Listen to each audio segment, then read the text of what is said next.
This channel does not promote any violent, harmful, or illegal activities. All content provided by this channel is meant for an educational purpose only. আমরা আবার মানুষের কাছে যাব, বাড়ি বাড়ি যাব, তাহলে আরো বেশি করে বোধহয় পাশে থাকা বা এই সময় মানুষের যে একটা অ্যাংজাইটি, কেউ বলছেন এখনো ফর্ম পাইনি, কেউ বলছেন ফর্ম পেয়েছি এটা নেই, কেউ বলছেন ওই প্রশ্ন, আর এই সব সময় এই জিনিসগুলো যে প্রশ্নগুলো সেগুলো তো ঠান্ডা মাথায় সমাধান মানে ওনাকে বলে দেওয়াটাও তো একটা দরকার। ফলে আমরা সেই কারণেই একদম ভ্রাম্যমান ক্যাম্প নিয়ে বেরিয়েছি। কুণাল, একটা বিষয় সেটা হচ্ছে যে আজকে আমরা দেখলাম যে আপনারা একদম সুখিয়া স্ট্রিট মোড়ে রামমোহন লাইব্রেরির সামনে সেখানে আপনারা বিক্ষোভ করলেন।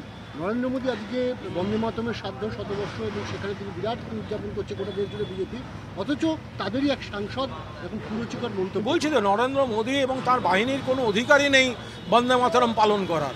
তার কারণ বন্দে মাতরম হচ্ছে জাতীয়তাবাদী শক্তির সেই স্রোতের শিরা ধমনী শ্বাস প্রশ্বাসে যাদের পূর্বসূরীরা বন্দে মাতরম স্লোগান নিয়ে ব্রিটিশের ফাঁসি কাটে জীবন দিয়েছেন, তারা নরেন্দ্র মোদীদের পূর্বসূরীদের মতো জেল থেকে মুচলেখা দিয়ে ছাড়া পাওয়া সেই ইতিহাস প্রকৃত জাতীয়তাবাদীদের নেই। ফলে যারা বন্দে মাতরম স্লোগানটার মর্ম বোঝেন না, যারা বন্দে মাতরম স্লোগানটা দিয়ে যারা প্রাণ বলিদান দিয়েছেন স্বাধীনতা, যাদের স্বাধীনতা আন্দোলনে কোনো ভূমিকা নেই, সেই নরেন্দ্র মোদী এবং তার বাহিনী যারা কথায় কথায় বাংলাকে অপমান করেন, যারা রবীন্দ্রনাথ ঠাকুরকে অপমান করেন, যারা জনগণমনকে অপমান করেন, তারা আজকে নাটক করছেন বন্দে মাতরম বলে। বন্দে মাতরম বলার কোনো নৈতিক অধিকারই বিজেপির লোকদের নেই। বলেছেন আপনারা তৃণমূল কংগ্রেস রবীন্দ্রনাথ আর বঙ্কিমচন্দ্রের মধ্যে বিভেদ ঘটাতে চাইছে। আমরা কোনো বিভেদই ঘটাতে চাইছি না। আমাদের কাছে দুজনেই গর্ব, দুজনেই মনীষী। সুকান্ত মজুমদারের আগে ক্ষমা চাওয়া উচিত।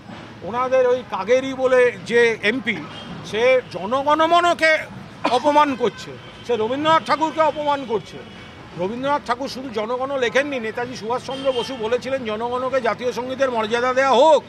1911 সালে ডিসেম্বর মাসে জাতীয় কংগ্রেসের অধিবেশনে প্রথম জনগণ গাওয়া হয়েছিল, যে সময়টা সুকান্তবাবুর পূর্বসূরীরা ব্রিটিশকে দাসখত দিয়ে মুচলেখা দিয়ে স্বাধীনতা আন্দোলন থেকে পালিয়ে যাচ্ছিলেন।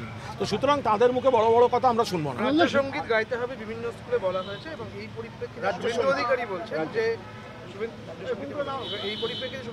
বলছেন যে এটি স্কুলের ওপর চাপিয়ে দেওয়া হবে। আরে কি আশ্চর্য কথা! রাজ্য সঙ্গীত বাংলার মাটি বাংলার জল। স্কুলে প্রার্থনায় আমরা বিভিন্ন গান গাইনি? আমরা স্কুলে প্রার্থনা সঙ্গীতের সময় হর ধর মেতে ধীর থেকে শুরু করে একের পর এক আমরা দেশভক্তির গান গেয়েছি, প্রার্থনার গান গেয়েছি। তো সেখানে যদি বিশ্বকবি রবীন্দ্রনাথ ঠাকুরের লেখা আমরা যদি আমাদের রাজ্য সঙ্গীত যেটি, তার সঙ্গে চাপের কি আছে? যারা চাপ মনে করে তারা আদৌ দেশভক্ত, তারা বাংলার শুভানুধ্যায়ী। বাংলার মাটি বাংলার জল বলাকে যারা চাপ মনে করে তারা বাংলার মানে মানুষ বলে বিবেচিত হবেন। তো সেটা হচ্ছে কুলপিতে এসআইয়ের আতঙ্কে হাই মাদ্রাসার শিক্ষকের মৃত্যু হয়েছে, অভিযোগ পরিবারের, এবং তৃণমূল ওখানকার স্থানীয় তৃণমূলও বলছে ব্রেন স্ট্রোক হয়েছে, কারণ তিনি অনেকদিন ধরে চিন্তা ভাবনা করছেন এসআইআর নিয়ে।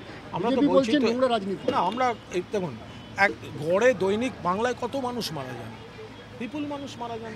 যে মৃত্যু দুর্ঘটনায় হতে পারে, বয়সে হতে পারে, অসুস্থতায় হতে পারে, নানা কারণে হতে পারে। কেউ তো সেগুলো রাজনীতি করছে না। যেখানে পরিবার থেকে বলা হচ্ছে, জানা যাচ্ছে যে এসআইআর বা এনআরসি আতঙ্কে উদ্বিগ্ন, চিন্তিত, অবসাদ, হতাশা, মানসিক চাপ, সেইখানেই অভিযোগটা উঠছে। ফলে আমরা কেন রাজনীতি করতে যাব?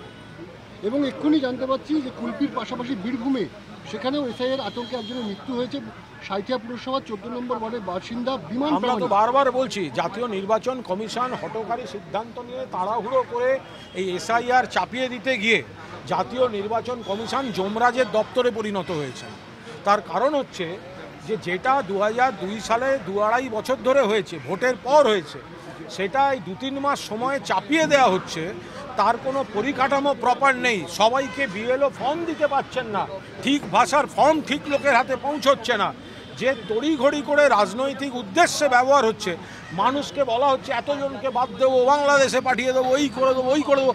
মানুষ চাপটা নিতে না পেরে কেউ আত্মহত্যা করছেন, কেউ অসুস্থ হয়ে মারা যাচ্ছেন, কেউ রক্তচাপ বাড়ছে, কেউ হৃদরোগে আক্রান্ত হচ্ছেন, কেউ আত্মহত্যার চেষ্টা করছেন। এর জন্য দায়ী বিজেপি এবং জাতীয় কমিশন নির্বাচন। বিজেপি আর কি বলবে, তাদের বাড়িতে গিয়ে বলুক না। বিজেপি যে বাড়িগুলি সম্পর্কে মিথ্যা কথা বলেছে, তাদের যে নেতারা বলছেন তাদের বলুন না একবার বাড়িতে গিয়ে শোক জানাতে যেতে, তো বলুন না। মিথ্যা কথাটা এখানে বসে বলছেন কেন? একবার বাড়ির লোকের সামনে গিয়ে দাঁড়ান না।